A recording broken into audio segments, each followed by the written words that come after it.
All right, I will say good morning. Good morning. Let us begin. Baruch Hashem, a great zichus to enter into our last week of Maseches Kesuvos. I want to go ahead and begin by thanking all of our sponsors for this morning's share. To thank our Talmud Torah sponsors for the month of Tishrei. To thank Dr. Linda Weinberg, Sarah and Ricky Gratz, Julia, Rena, and Eve. In loving memory for dedicating the Shurim this month, in loving memory of their husband, father, and Zayda, Dr. Paul Weinberg, Peretz Moshe Ben Avram David. To thank Ayala and Sarah Steinberg for dedicating the Shiurim this month in the Schus of Rafua Shalema for Shulamis Bas Susha and Adam and Yudit Ben Zev in the Schus of all of our tefillos being the Skabala Meretz Hashem. Our week of learning sponsors. Avram Zeisman, in commemoration of the yahrzeit of his grandfather, Avraham Ben Aaron, Tzvi and Shendi Shir, in honor of the Kehillah, and Elliot Shmuel and Shira Pepper, in honor of Ari Lerner and all he does for the shul. Beautiful, beautiful. Incredible, beautiful. I will say to thank our Daf Yomi sponsors for today, Alan and Andrea Stowis, in honor of the Bas Mitzvah of their granddaughter, Kayla Rosenblum. May she grow in both Torah and Mitzvos and bring much nachas to her entire family and to all of Klal Yisrael. Beautiful, and Mazel Tov. I will say with that, let us begin. Very, very exciting. First of all, very exciting Gemara in general, and also to recognize it. It's always beautiful when there's like this confluence of events, how it is that we're finishing the Masechta on Rosh Chodesh. So we're ending things, beginning things, closing out Chodesh Tishrei, beginning Cheshvan, but beginning Cheshvan and Meretz Hashem with such excitement of a new Masechta. We'll say, let's begin. Today's daf is Kuf Tes 109. We are picking up in Meretz Hashem on the bottom of Kuf Ches Amud Beis 108b.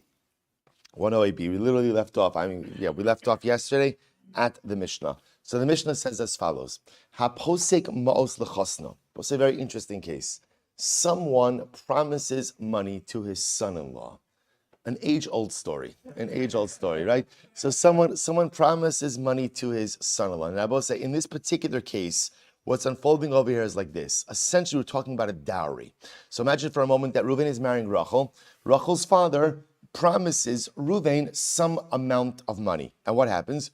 Upashat loas haregel. And then the father-in-law extends his foot. So we'll say, what does it mean extends his foot? So again, extends his foot means the father-in-law doesn't pay. Father-in-law doesn't pay. So Rachel's father doesn't pay the dowry. Now look at Rashi just a moment. Pashat loas haragel. Lashon bizayon hu va'amar noesh she'enu chash ledvarav tol tit sha'al gabi ragli. There was this interesting, this Talmudic expression of extending your foot means essentially, I'm giving you nothing. Take the dirt that's on my shoe. Take the dirt. Now both sides. Now, in general, what this sounds like is the father-in-law is intentionally not giving his son-in-law the money. But the truth is, the case doesn't have to be set up that way. That's just the way that's the way the Mishnah is saying it. So, Poshelo Israel, here, take the dirt that's on my foot. I'm not giving you any money. Point over here is father-in-law promised money and now is not delivering. So we'll say, now the problem we're in is what? Kiddushin has already taken place. Kiddushin has already taken place. So Reuven was already Mekadesh Rachel. Nisuin has not yet been done. Father-in-law indicates that whatever the situation is, he will not pay the money. What's the halacha? Top of Kuf Tes? Teishev ad shetal bin Rosha. The Chachamim say, ultimately, again, literally, she has to sit there until her hair goes gray, which means she's stuck. Rachel's stuck. That, in other words, at this point in time, the control is in Reuven's hands, and either he can make a choice to marry her, right? Or ultimately just wait and do nothing until her father pays up. After all, again, there was an agreement. There was an agreement that was made. Rachel's father is not honoring the agreement. So again, Reuven will go into a holding pattern until his father-in-law pays the agreement. Admon says, Rachel could say to Reuven, Ilu ani pasakti la'atzmi, eshev ad shetal bin roshi. So Admon says like this, Rachel could say to Reuven, listen, if I, Rachel, was the one who promised you money, right? If I was the one who promised you money, then you could hold it over my head, right? You could hold it over my head. Then you could essentially, hold me in this marriage until either I pay you or until I pay you. But again, achshav sha'aba pasak mani yichol lasos okinos opitor.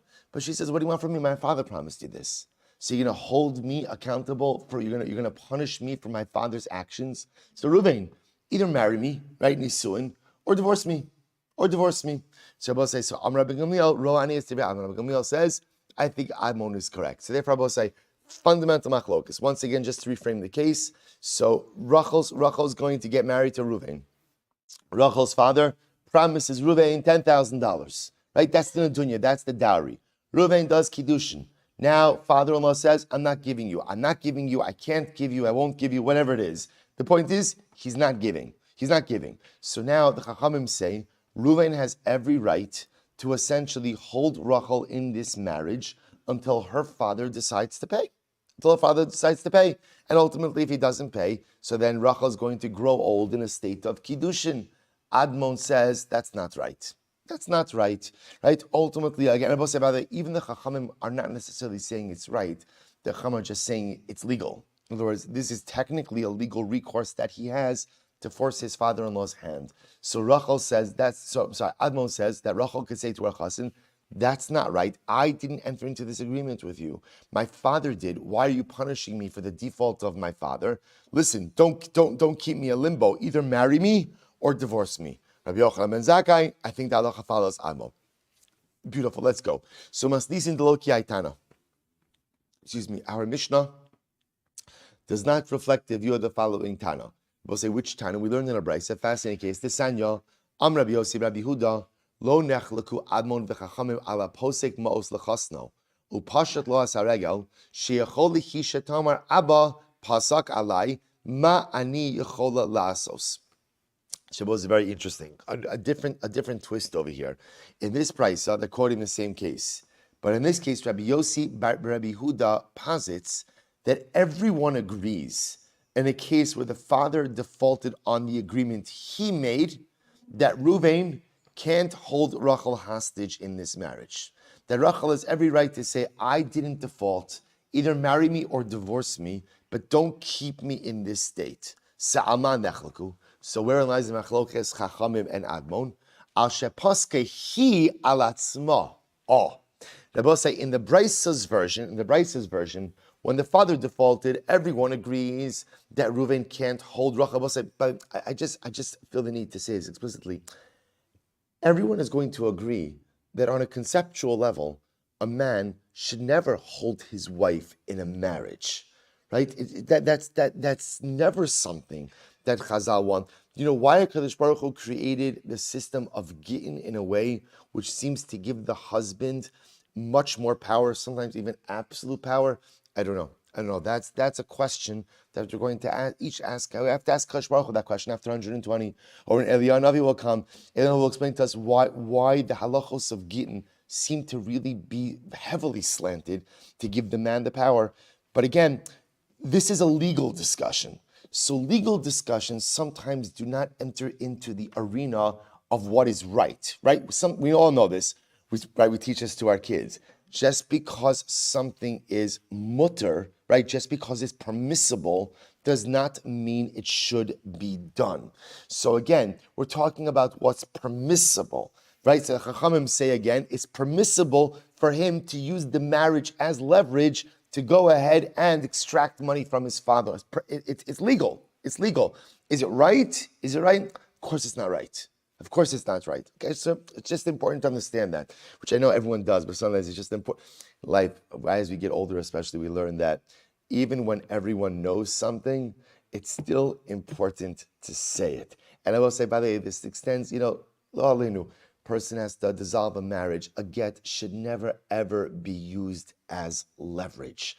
A get should never be used as a mechanism or as a tool to extract something that a husband, right? It's not what Chazal, it's not what Kadosh Baruch Hu wants. It's not what Chazal wants.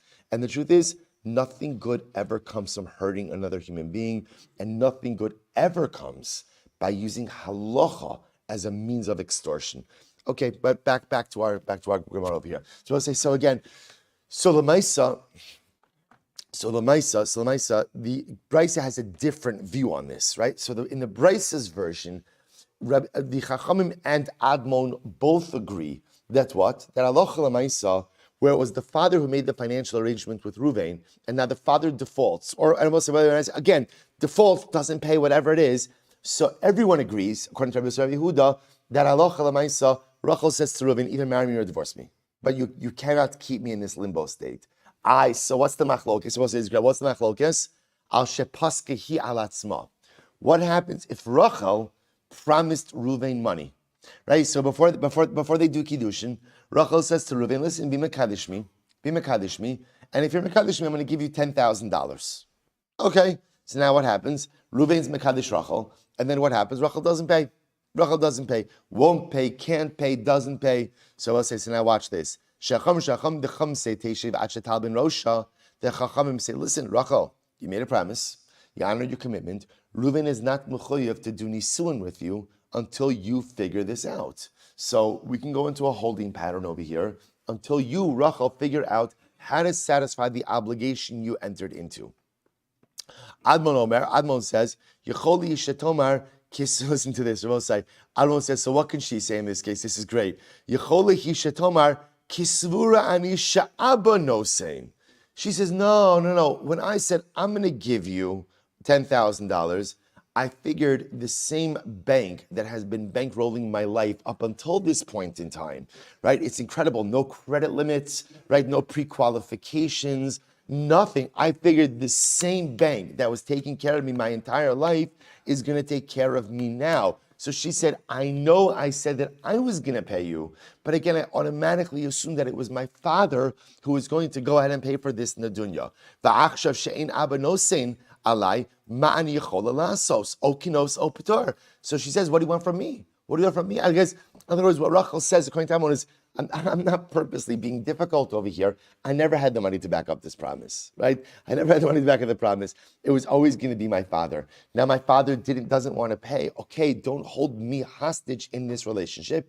Either marry me or divorce me. So I just want to point out over here, so the Gemara is now explaining that there's two versions of this machlokes. In our Mishnah's version, right, the machlokes case is where the father of the bride, the father of Rachel, promised and then doesn't pay. Chachamim say, okay, Reuven could wait, Reuven could do nothing. Reuven can go into a holding pattern until the shver pays up. Right? Admon says she could say to him, this is not my fault. Either divorce me or marry me, but don't go and keep me in this holding state. Right? The Brisa now says, no. In that case where the father defaults, everyone agrees that Rachel could tell Reuven, either divorce me or marry me, because I didn't do this. What's the machlokes case? Where Rachel promises the money. So the Chachamim say, listen, Rachel, you made a promise. Make good on the promise. If you don't make good on the promise, Reuven has no obligation towards you. We go into a holding pattern. Admon says, no. When Rachel says, I made the promise, it was really my father. I was relying on my father. So ultimately, don't hold it against me. Either marry me or divorce me. Incredible. Rabbi Gamliel says, and therefore we'll say in the Brisa also, Rabbi Gamliel, Roa ani es divrei Admon. Again in the Brisa, you have Rabbi Gamliel agreeing with Admon. So Tana, so let's analyze this. When is this so? Says the Gemara. Bigdola. Aval biktana kofin. I'll say, when is all of this said? Right, specifically the Brisa. Right, we're talking about an adult girl, but with a kitana, with a minor, we will force him. We'll force him. So the Gemara says, kofin laman. Force who? Force who to do what? Ilay mala'av. If ultimately at the end of the day we're talking about forcing the father to pay up, so we'll say it makes much more sense to force the father in a case of a gidola than it does to force him in a case of a kitana. Why? Because we'll say if we're talking about a case where the kitana promised money, right? Rachel was a kitana, promised money to Reuven. What's the halachic weight of that promise? It's not there, right? The words of kitana are meaningless. So if you're going to be talking about a case where you're forcing the father to pay up, it makes more sense to force the father to pay up in a case where his Gedola daughter made a commitment. So the Gemara says,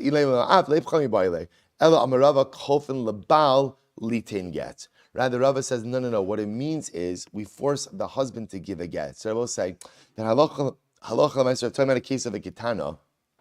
So because the words of a kitana and the commitment of a kitana ultimately again are not binding, therefore halacha l'maisa in the case of a kitana will force the husband to give a get. We'll see how that plays out in the Rambam in just a little bit. So we'll say let's finish this piece out and then we'll go back to the Rambam. So listen to this. So Amar Reb Yitzchak ben Elazar Moshe de Chizkiya. Kol makom shar Gamliel ro ani es divrei Admon. So they'll say now we're going back to the Mishnah. Any time that you find that Rabbi Gamliel says, right, any place where we find Rabbi Gamliel said that halacha follows Admon, halacha kemoso. The halacha indeed follows him. Amalei Rav Rav Nachman afila bebraisa. Is that true even in the Brisa or just in the Mishnah? In other words, now we're saying whenever Rabbi Gamliel says the halacha follows Admon, the halacha follows Admon. So is that true just in a Mishnah or in the Brisa as well? Amar le mi kamrina b'Mishnah. Did I say just in a Mishnah? B'chol makom shor Rabbi Gamliel kamrinan. Listen to what I'm saying. I said any place. Any place means what? A Mishnah or a Brisa. Any time Rabbi Gamliel says the halacha follows Admon, the halacha follows Admon. Incredible. Amar Rabbi Yirmiyah, Beis Dvarim Sh'amar Chanan Halacha Ki Yotzei Bo. Right. Ultimately, and so listen to this. So now Rabbi Zera said the name of Rabbi Yirmiyah. In the two situations, ultimately again, where Beis Dvarim Sh'amar Chanan Ki Yotzei Bo. Right. Rabbi Yochanan ben Zakkai said that the halacha follows Chanan. The halacha follows Chanan. Shiva Dvarim Sh'amar Admon Ein Halacha Ki Yotzei Bo. But ultimately, again, the 7 cases where Admon said the halacha, and Rabbi Gamliel said that the halacha is like Admon, the halacha does not follow Admon.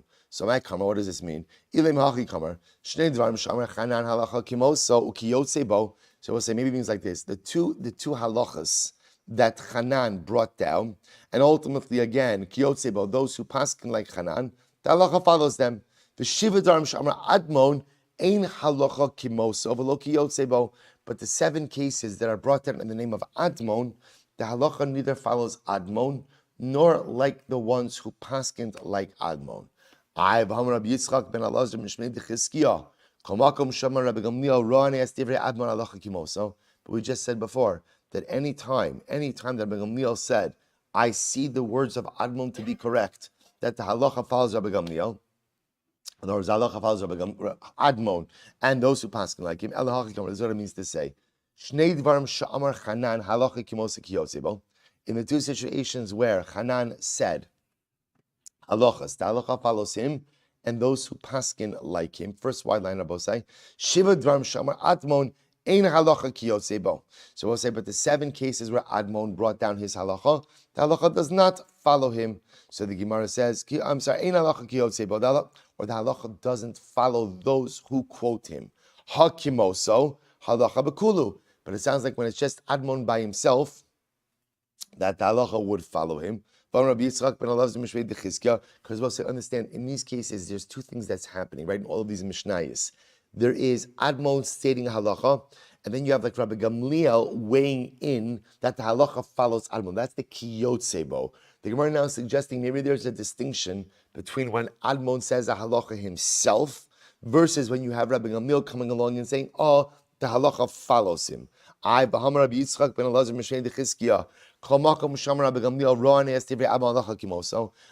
we just said before that whenever Rabbi Gamliel says, I see the words of Admon to be correct, that the halacha follows him. So the Gemara says, Amar in, lo Amar lo. That sounds like the halacha only follows Admon when Rabbi Gamliel voices his support. But if Rabbi Gamliel doesn't voice his support, then the halacha won't follow Admon.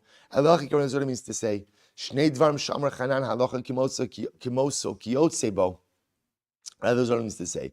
In the 2 situations, the 2 things that Chanan said, that the halacha, in the 2 cases where Chanan quoted a halacha, kiyotze bo, others supported him, ultimately, again, halacha follows him. Shiva dvarim sha'amar Admon yesh mehen shalacha kimoso kiyotze bo, v'yesh mehen she'ein halacha kimoso ela kiyotze bo.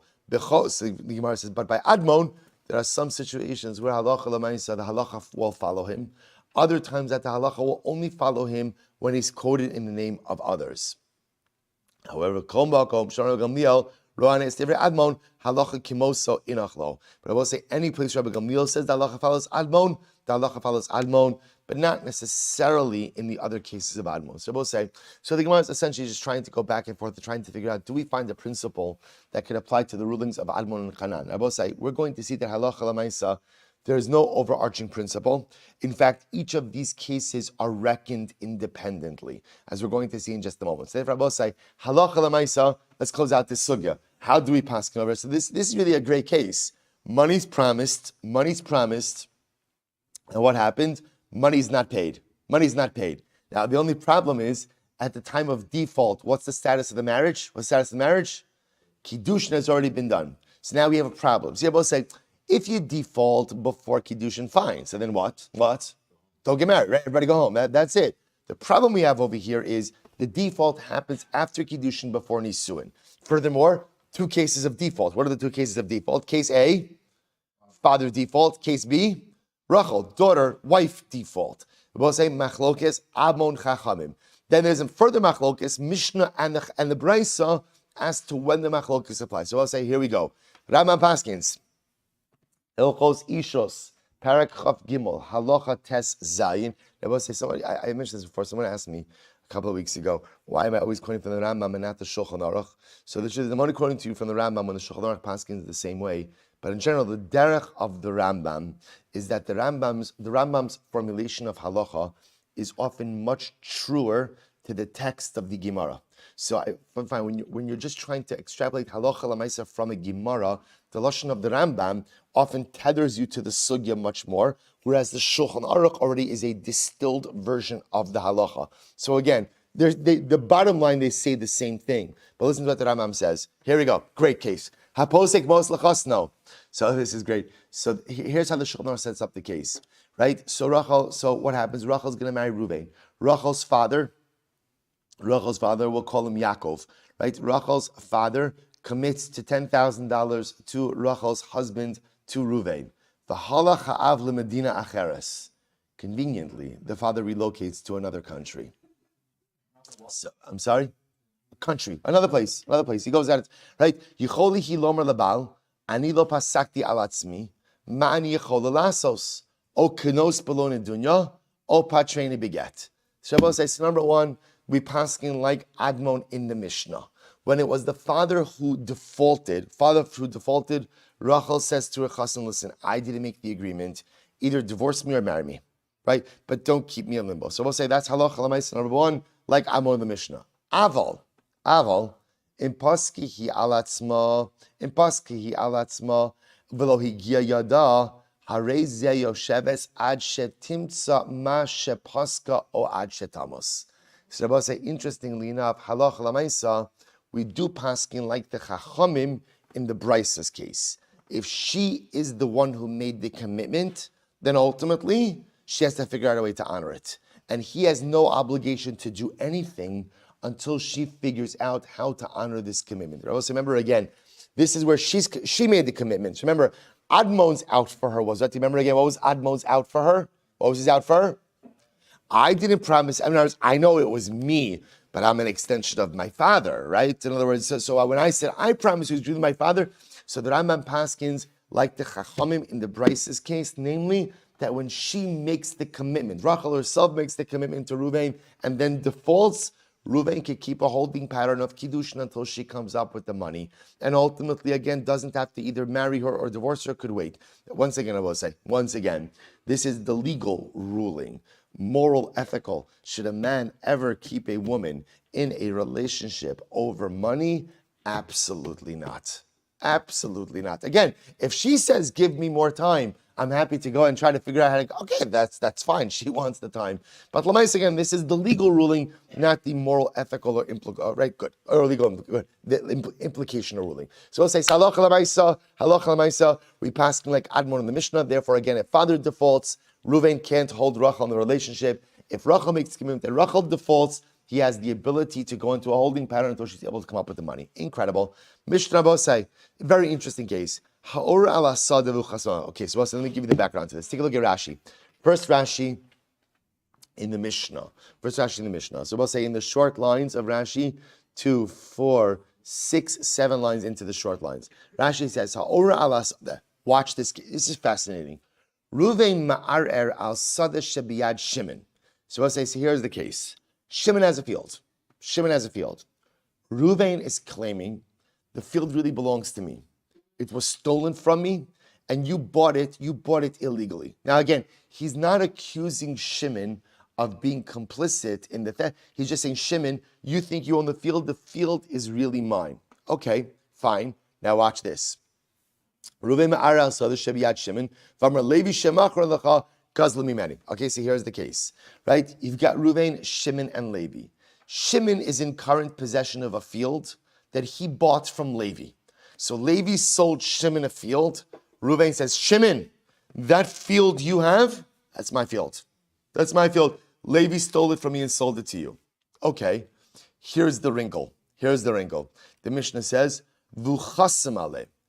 Chasim aleh means, or I'll say, that when Levi sold the field to Shimon, they drew up a document, and one of the witnesses on the bill of sale is Reuven. So Reuven is a witness, such a good case.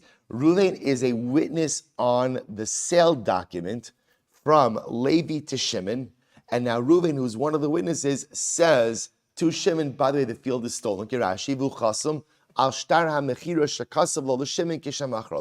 So I will say, so now obviously, we're like, what? What's going on over here exactly? Right? So Reuven's claiming, he says, Shimon, the field you bought from Levi is really, Levi stole it from me and sold it to you. And now we look at the paperwork and we see that Reuven himself is one of the witnesses on the bill of sale from Levi to Shimon. So what's the halacha over here? Admon Omer, Amos says it's not a problem. We say to Reuven, so obviously we ask Reuven, I don't understand. If the field, if Levi stole the field from you, then why would you agree to sign the shtar mechira, right? Why would you agree to sell a bill of sale? Amos says there's a perfect answer for this. Hasheni noachli, harisha kasha hemenu. So let's listen to this, because Reuven could say, listen, Levi is a gazlan, right? Levi is a thief, right? And maybe he's a strong guy. I knew I never had any chance of getting my field back from Levi. But Shimon, I know you. You're a reasonable guy.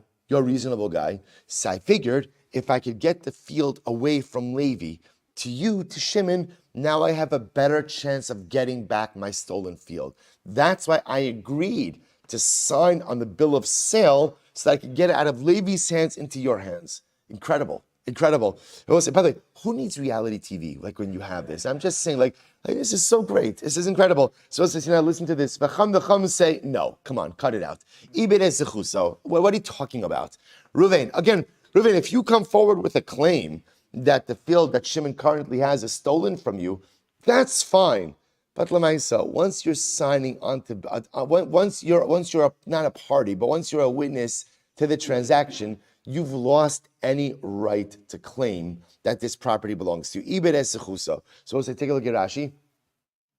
Rashi says, the whole of the chasam, because I will say, essentially what the chasam says is like this. The act of signing on a document, in other words, the act of witnessing a document of sale, a sale transaction, is effectively saying what? This field has nothing to do with me. You're giving up any rights to the field. So there will say fundamental machlokes. On the flip side, asa similar acher. Sorry, not on the flip side. Asa similar acher. So we'll say, look at this case. Look at Rashi. Asa hamuchsak ba similar acher. Shalom machal Reuven zeha or aleh ela leish acher. Haya mocher sada mitzadzu umeitzar lo arbaos mitzari hasada. The kasav lo b'meitzarim meitzar ploni sada shali va'asa sada zusimin. So we'll say, now watch this case. So now let's say for a moment that Reuven now, who owns the disputed field, right? Shimon, right? So Shimon owns the disputed field. So now what does Shimon do? Shimon sells another piece of property, right? So let's say now, let's call the disputed field A, right? So same case, right? Reuven bought the field from, Shimon bought the fields from Levi, right? Then there's Reuven. Reuven, of course, is claiming that Levi stole the fields from him and now sold it to Reuven. Good. Sold it to Shimon. I'm sorry. One more time. I'm going to get this right this time. Okay, so we'll say, so again, remember, Levi sells a field to Shimon, right? In the back of all of this, you have Reuven claiming that Levi really sold that field to him. And now, right, stole last time, right? Levi sells a field to Shimon. Good, beautiful. Reuven now is claiming that the field that Shimon bought from Levi was stolen from him by Levi. Okay, so that was case one. And case one is where it turns out that Reuven himself is an aid on the bill of sale from Levi to Shimon. Okay, so now what do we do with that? So again, according to Admon, so Chachamim say, that's it. Reuven, you've lost any claim. You signed on the shtar. You've lost any claim. Admon says, no, there's still another claim. He could claim, Reuven could claim, it's easier for me to get the field back from Shimon than it was from Levi. Fine. Case 2 is Shimon is selling a field. So let's call disputed field is field A. Shimon is selling field B. Field B. It's fine, no problem. So I will say, often the way when you would sell a field, if there was a field that was next to other fields, the way you would identify the field that you were selling is by identifying the other fields all around it, right? I'm selling you field A, field B, that is bordered by fields A, D, E. Okay, so now in this case over here, Shimon is selling field B. But in the document of sale, he makes reference, he says field B borders on my other field, field A. Field A. So in this case, field A is being used as a demarcation point, as a border. So, right, field A, the disputed field is not being sold at all. But it's being used to identify field B, which is the transaction. So now Ruvain is using field A, right? Sorry, Shimon, thank you. Shimon is using field A, as just to identify the border of the field that is being sold. Now, I will say, Ruvain is signing on this document also. Ruvain is signing on this document. So now, here's the shaila. Now, in this transaction, in this document, so when Shimon is selling field B, by selling field B, he's also what? So to speak, solidifying his ownership over field A, because he's using field A to identify one of the borders of field B. Ruvain, who's claiming that this field A was originally his, is signing on this document. So now both say, so now what's going to happen after this is over? So now Ruvain is going to want to come back and say to Shimon, by the way, field A is mine. It was stolen from me by Levi, who subsequently sold it to you. The Mishnah says no. Asa Simon la'achar ibed esechuso. At the end of the day, even Admon agrees, which is interesting. Even Admon agrees in this case, that once Ruvain signed on this type of shtar, which used the contested field as a border for the field being sold, everyone agrees that Ruvain has relinquished any further rights to claim that the field is his. Okay, interesting. Let's go. Rabbi. Okay, we'll say let's go back to that first case. Great. Let's go back to the first case. Is Amid Bay's long? No, okay, good. Not too long. Good. I feel like getting a little bit carried away with this. Good. So I'll say no, because the truth is, I realize that with this we actually have to stay on target, because the truth is we end Rosh Chodesh is Tuesday, Wednesday, right? So the truth is Tuesday and Wednesday's dapim are a little bit, and Monday are a little bit long. So we gotta stay, and we only have 45 minutes on Tuesday and Wednesday because they're Rosh Chodesh. But we're gonna be fine. So here we go. Suppose say so listen to this. I'm gonna buy. Suppose say now we're focusing on case number 1. So once again, let's just get back to case number 1. Right? Shimon purchases a field from Levi. There's a document, right? On the document it says that Levi sold the field to Shimon. One of the witnesses is Ruvain. Ruvain then comes after the sale is complete. Then Ruvain comes to Shimon and says, Shimon, the field is mine. Levi stole it from me. What? You signed on the document. So again, Chachamim say, sorry, Ruvain, you no longer have any claim, because halach l'maisa, you signed on the document. You were a witness. We're done. Almon says, no, Ruvain has a claim. I signed on the document in order to get it out of Levi's hands to your hands, Shimon, because I felt I'd have a better chance with you of getting back my land. Fine. Samar Abai says, Lo shano ela eid. That's only true, right? All of this is only true if halach l'maisa, Ruvain signed, in other words, the machlokes is only if Ruvain signed as a witness. Aval dayon lo ibed es zechuso. This is fascinating. Shabbos say, this is really incredible. So if halacha l'maisa, Ruvain served as a dayon, as a judge, everyone agrees that he can still make the claim of theft, even though he was the judge over the document. Now, what does that mean? I will say, why do you need a judge in this case? Look at Rashi. Aval dayan shehu v'shtar mechir bebeizin lekaimo kamishpat kiyum shtaros she'idim bain umiidin aksav yadam v'adayanim kosvin shtara dinan nafka lekadmana v'asidu sa'ad yachasim l'sadaya v'ashinu v'kamero. So I'll say, watch this. Let's say again they come to Beis Din to certify a document. Kiyum shtaros. We've spoken about certification of documents many times. We also remember again, what is kiyum shtar? See, the danger of a document. See, on one hand, in halacha, document, right? When you have a signed shtar, so that's incredible. The problem is, could somebody go ahead and not alter, forge, right? Can you forge a shtar? Can you forge a shtar? Sure. So there's a concept of shtar certification. We call it kiyum shtaris. What's the process of kiyum shtaris? You bring your shtar to Beis Din, right? The Beis Din takes a look at it. The Beis Din brings in testimony or brings in the witnesses to certify that is that is their signature. We write a little handpick, right? We write a little either on the document itself or an attached document, and done. The shtar is certified. So this is incredible. So Abaye suggests like this: the machlokes Admon and the Chachamim in the first case of the Mishnah is only where Ruvain signed as a witness on the transaction. But if he was a dayan on the Beis Din that certified the document, that does not erode his ability to later on claim that the field was stolen from him. Why, Rabbosai? This is actually fascinating. The Tani Rabbi Chia, Ein ha'edim chosmin ala shtar ela imkein karo. Aval, Amadeus, aval hadayanim chosmin afa pi shelo karo. Rabbosai, absolutely incredible. When you witness a transaction, right? When you sign as an aid, Rabbosai, what are you signing on? What are you signing on? You're signing on the validity of the transaction, right? That's what you're signing on. That I witness this transaction. This transaction is binding, valid, and legal. When you are a dayan for kiyum shtaros, Rabbi say, what are you certifying? What are you certifying? Signatures. You are not certifying the transaction. In fact, the dayan, sometimes by kiyum shtaros, the dayanim aren't even reading what's in the document. Right? Because I'm not certifying the transaction. I have no idea about the transaction. Kiyum shtaris is there just simply to certify the signatures on the document itself.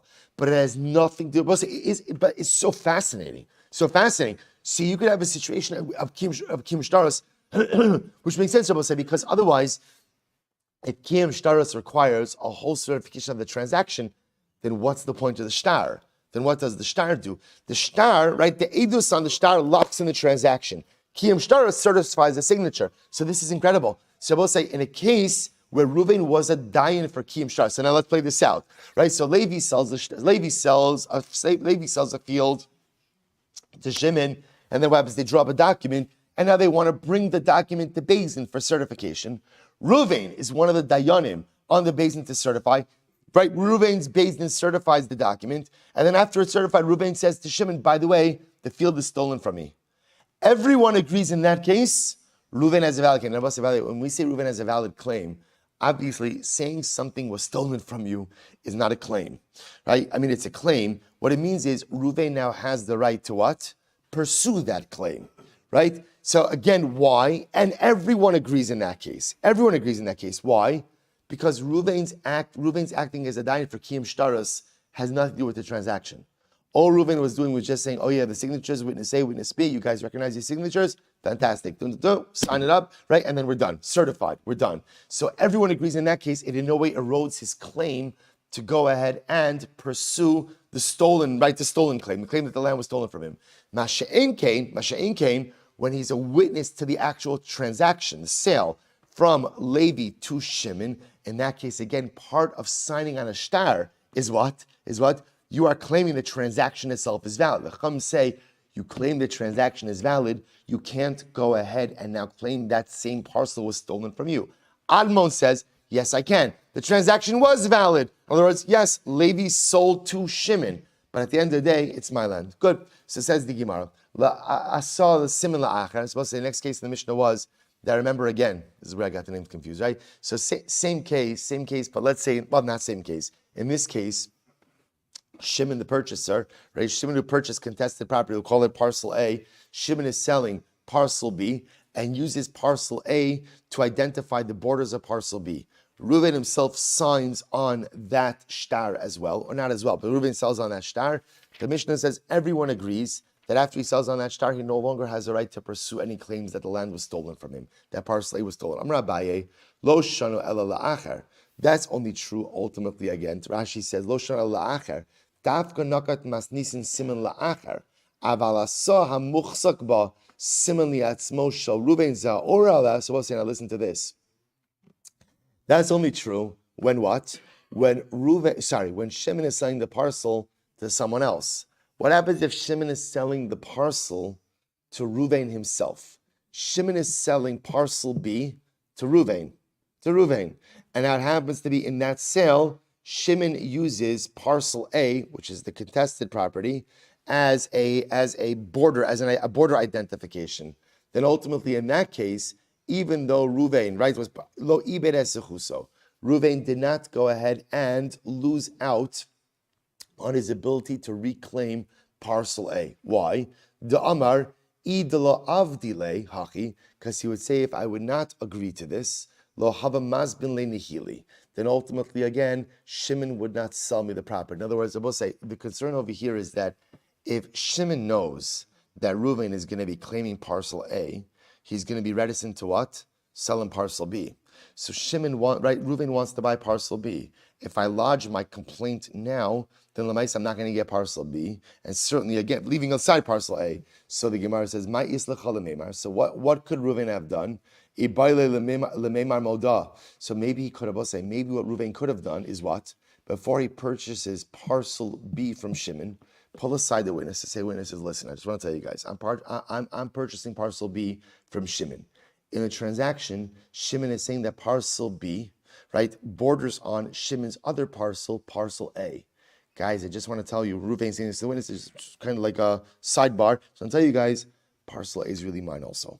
It's really mine also. It was stolen from me. I'm not saying anything now because I want to lock down this transaction. Maybe that's what he should say. Make a moda, machol, right? Let him go. Sigmar says, yeah, that'll work really well. Chavra islay, the chavra islay. This is a great line. Your friend has a friend, and the friend of your friend has a friend, which I will say is another way of saying, don't rely on anyone's confidentiality. Right? So the mice again, if Ruvain says something, so to speak, in confidence to the witnesses, they're going to say something, and what's going to happen? It's going to cause the whole transaction about parcel B to fall into jeopardy. Good. So the Gemara says as follows. So Chav Islay, Hahu Dasa Simon La'acher. So we'll say, so now listen to this. In this case, so we'll say so the case over here is, so let's go back. So we'll say, so this is just a unique case over here. So remember, let's go back. The Mishnah said that in a case where Ruvain is now signs on a shtar, right, is a witness to a document where Shimon is selling parcel B to another party, but in parcel B, he's using parcel A, the contested parcel, as one of the borders. And Ruvain signs on that document. Ruvain gives up his right to any more claim parcel A. That's only true. Now Abai gives a qualification. That's true if Shimon was selling it to another party. But if Shimon was selling it to Ruvain himself, and Ruvain doesn't object to the use of parcel A as a border, that's because Ruvain doesn't want to call into jeopardy the whole transaction. Fine. So we'll say, now going back to the original case. So let's go back to the Mishnah's original case. Right? So the Mishnah's original case, so Ruvain is an aid on the shtar where Shimon is selling parcel B using parcel A as a border. So what happens? So we'll say after the transaction happens, now what happens? So Ruvain claims, by the way, parcel A is mine. But what happened? Shachib, then he died. Ruvain died. Right? So Ruvain died. Mysterious causes, right? Right? Ruvain died after raising the objection to the ownership of parcel A. Okay. What happens? Va'okim apotra. So we'll say, so now again, so after Ruvain passed away, right? Either Ruvain made provisions for this beforehand, or the Beis Din appointed an apotropos. Now there's an executor of Ruvain's estate. Okay, so Asa Apatra the Kamei Abaye. So the apotropos came before Abaye. Amarle Asa Simon. So we'll say, so now what happens? The apotropos is coming, and why is he coming? The apotropos is saying, listen, before Ruvain died, Reuven claimed that field A belonged to him. So the apotropos says, I am coming to follow up on that claim. I'm coming to follow up on that claim. Okay, so Abai says, listen, Abai says, there's no claim. It's an explicit Mishnah. We already learned this case. Reuven signed onto this document where Shimon used field A as a border identification for field B. And the Mishnah says, once you do that, you go ahead and you relinquish all of your rights. Nothing more to talk about. To which the apotropos says, you're right, but Amar hava avoson dias mikayim havatain va'amar telem echad asisi lach. Very interesting. So the apotropos says, if Reuven was still alive, what Reuven would say was, yes, I agreed, I signed on a document where Reuven used field A as a border to field B, but really the only thing I was agreeing to was that perhaps Shimon owns a narrow strip of field A. A narrow strip of field A. That's what he owned. So the Gemara says, Amalei, Shapir Ka'amrat. So the truth is that's a good taina. Dam Rabbi Yochanan, Im tava aman telem echad asisi lecha ne'aman. Shabbos said, this is actually very interesting. Very interesting. That the claim over here is that halacha lamaisa, right? That if I go ahead, right? Rabbi Yochanan says, in Tam Amar, let's say I sold you a field, right? The field is mine, and the only thing I sold you in that field was a narrow strip. Such a claim could actually be believed. So the Gemara is supposed to see what's happening over here. So in other words, Reuven signed on this document that where Shimon was selling a field to another party, Shimon was selling field B, but field B was sold with a border identification of field A. Reuven signed on it. After Reuven signed on it, transaction happened. Reuven said, by the way, field A is mine. It was stolen from me by Levi. After that, Reuven dies. Apotropos comes along and tries to settling up the affairs of the state. They come to Abaye, and Apotropos, listen, Reuven claimed the stolen field was his. Abaye says, that's fine, or field A was his. Abaye says, that's fine, but it's a Mishnah, right? Reuven signed on that document. When he signed on that document using field A as a border to field B, he abdicated all rights to the field. To which the Apotropos says, no. Perhaps if he was here, he would have claimed all Shimon really owned in that field was just a narrow strip. That's what he was identifying as the border. To which Abaye says, that's a good taina. But zil havli lemehas telem echad. Ultimately, again, you still should have to go ahead. So in other words, now Abaye says to the Apotropos, even if that's a good claim, so that's fine, but you still have to leave in Shimon's possession a narrow strip. So havi alei rivcha dedikle.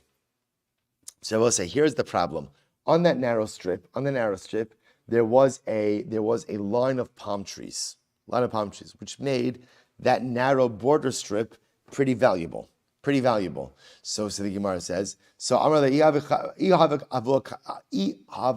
avun dias mikayim havatoin va'amar chazarti v'lakachti imenu. This is great. So it's good Apotropos, by the way. The Apotropos says, if Reuven was alive, he could claim, while it's true that I sold that border strip back to Shimon, I then subsequently repurchased it from him.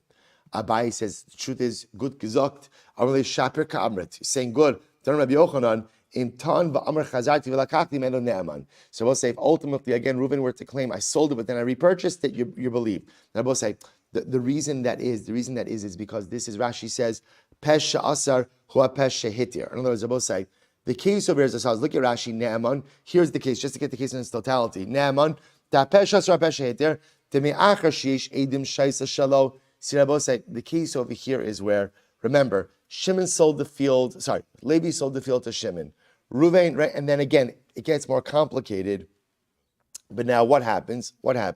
So now you have Reuven, now you have Shimon. Let's just bring it all together. Here we go. Let's bring it all together. You have, right, Levi selling the field to Shimon, field A. Okay, fine. Now what happens? Shimon sells field B to another party. But in that transaction, he uses field A as a border identification. Reuven signs on that shtar, that bill of sale that Shimon makes to another party of field B. Afterwards, what happens? Shimon. So Reuven says, field A is mine. It was stolen from me by Levi and then sold to you, Shimon. So remember again, street halacha in the Mishnah is we don't believe Reuven. You signed on that document, we don't believe you. I will say, in this case, it's becoming a bit more complicated. In this case, what happens is, Reuven goes ahead and claims the field was stolen from him. Not only that, Reuven brings witnesses. He brings eidos. That's Rashi filling in the blank over here. He brings witnesses. Now I will say, after he goes in and brings witnesses, what happens? He dies. He died. Okay, now what happens? Apotropos comes to Abaye. Apotropos says, listen, I'm here to follow up on Reuven's claims.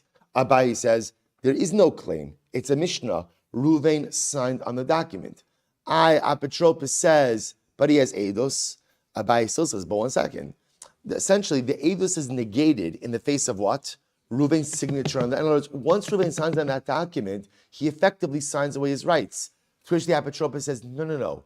What you don't understand is he actually went ahead and sold back. Right? He sold to Shimon a strip of land.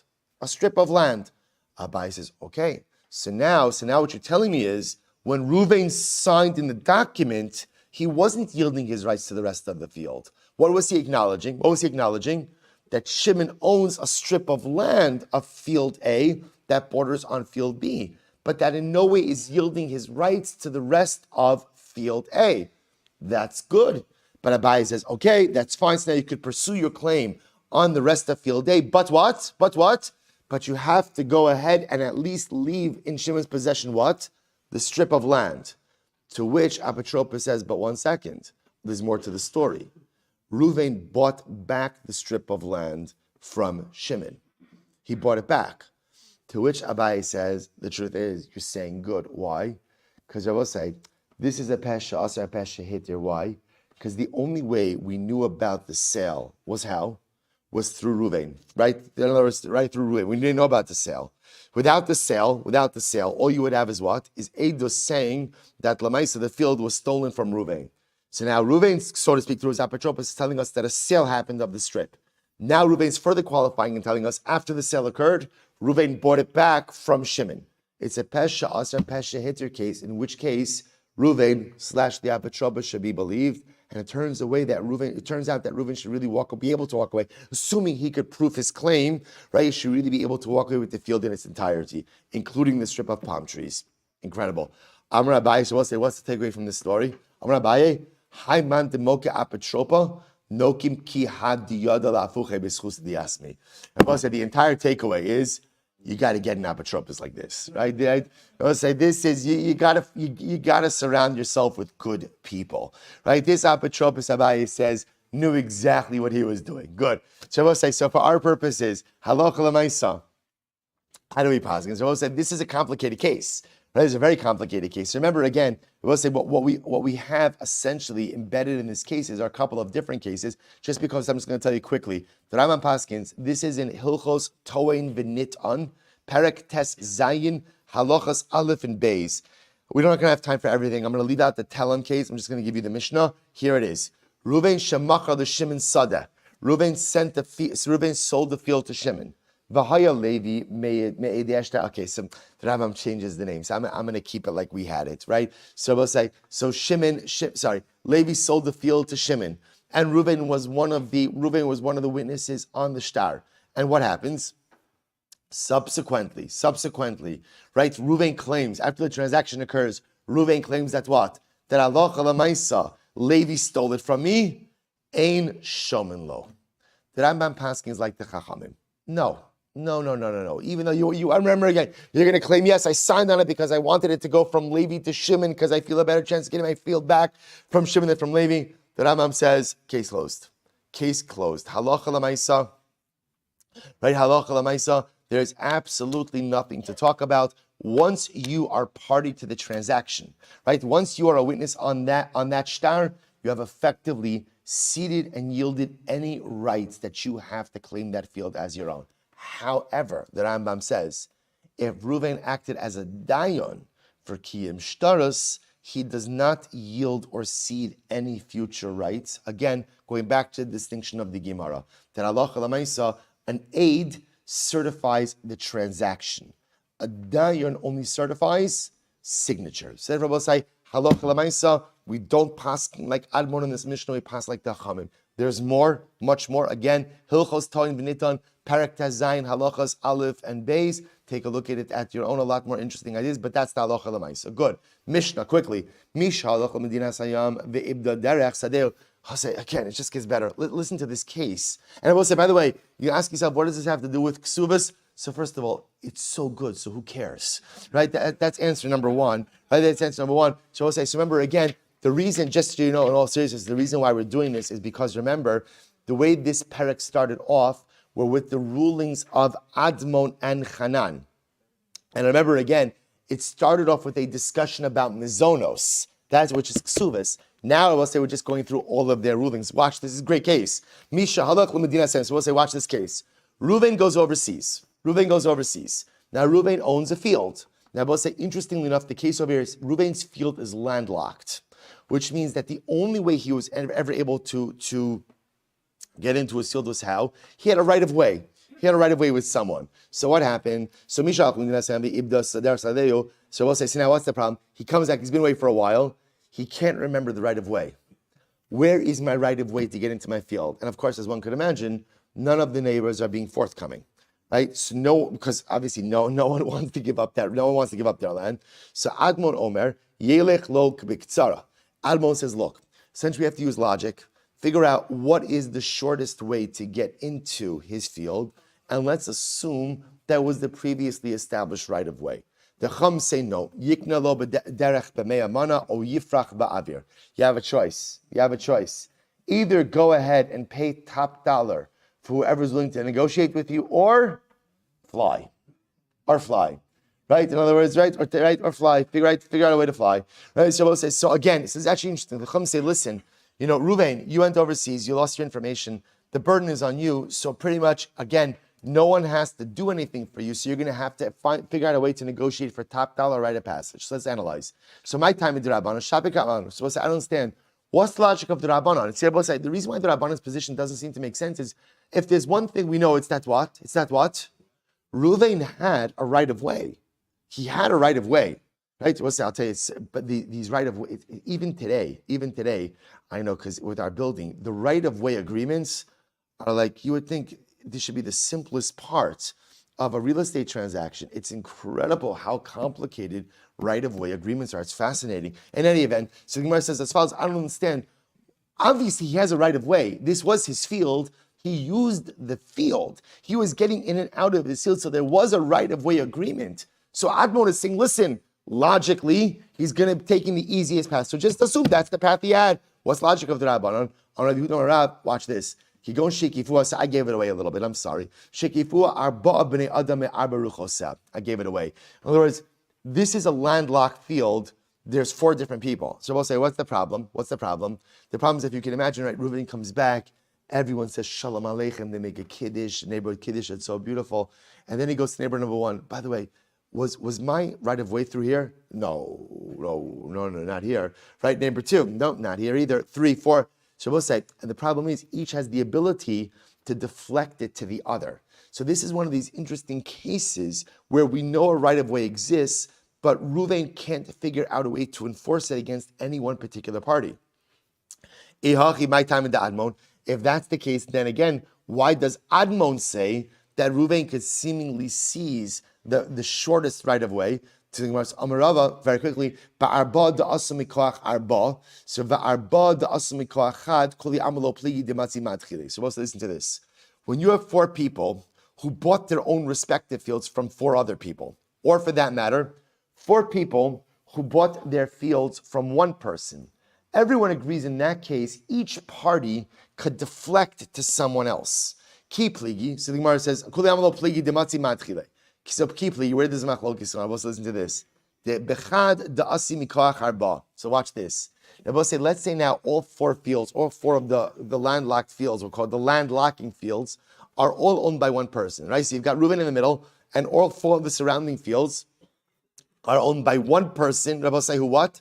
Bought it from 4 individual owners. So in this case over here, we'll call him Shimon. Shimon now owns the 4 fields which surround Reuven's field, but Shimon bought it from 4 independent people. Watch this. So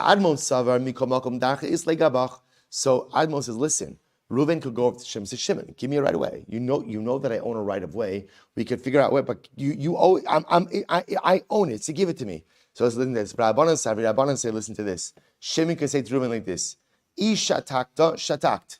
If you're going to be quiet, be quiet. V'ila, if you're going to make problems for me, madrina shalom arayu v'lo matzi l'shtoye. So let's listen to this. Shimon could say to Reuven, here's the deal. If you want to negotiate, we can negotiate.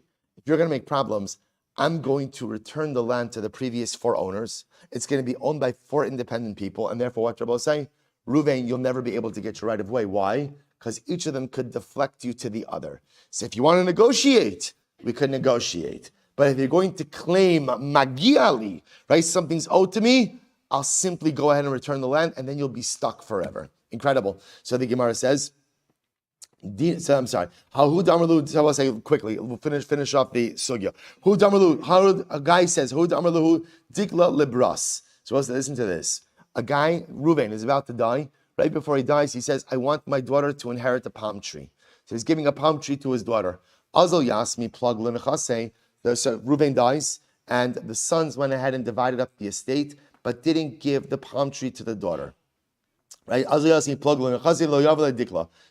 Lamemar, Hainu Mas Nisin. So Rav Yosef wanted to say Lamaisa again. This is the same thing as the Mishnah. Why? What could happen? The daughter now wants to go ahead and come to collect her palm tree, right? And each son could say what? Each one could say what? No, not from my portion, from his portion, from his portion, from his portion. It's not a good comparison. So listen to this. Here's the difference. So in the case of the right of way really only does exist on one field. When it comes to the daughter's right to a palm tree, that is a right that devolves upon all of their inheritance portions. So therefore, my takanasai, what should we do? What they should do is give her a palm tree, and then redivide the estate minus the palm tree. That's what should happen. Okay, I will say very quickly. I'm sorry, just give me literally 1 more minute, then we're going to stop. Hu da'amrlu, tikla lebras. Actually, I will say we'll stop over here for today. We'll just pick up with this very last piece of Miras Hashem before the. I tried. I think. Okay, I will say shkoyach again. Great week ahead of us. Miras Hashem shkoyach.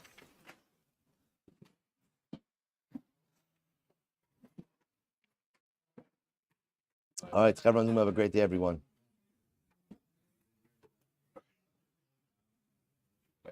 When he says that Reuven is intimidated by Levi, won't Shimon have to deal with Levi also?